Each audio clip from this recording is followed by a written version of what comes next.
আজকে আলু আর ব্রোকলি দিয়ে দুর্দান্ত স্বাদের একটি রেসিপি করে দেখাবো। প্রথমে একটা ব্রোকলি নিয়ে বড় বড় টুকরো করে কেটে নিয়েছি।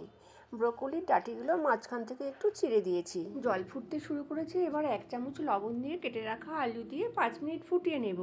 এবার কেটে রাখা ব্রোকলি দিয়ে হালকা আঁচে 2 মিনিট ভাপিয়ে আলু আর ব্রোকলি জল ঝরিয়ে তুলে নেব। এবার কড়াইতে সর্ষের তেল গরম করে ব্রোকলিগুলো দিয়ে হালকা ভেজে তুলে নেব। এবার আলুগুলো দিয়ে লাল করে ভেজে তুলে নেব।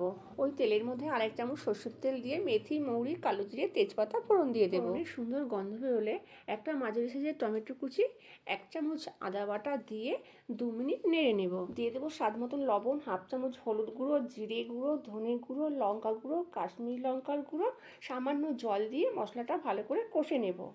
এবার কিছুটা ধনে পাতা, 1 মুঠো মটরশুঁটি দিয়ে আবার 2 মিনিট কষে নেব। এবার ভেজে রাখা আলু দিয়ে 2 মিনিট কষে নেব।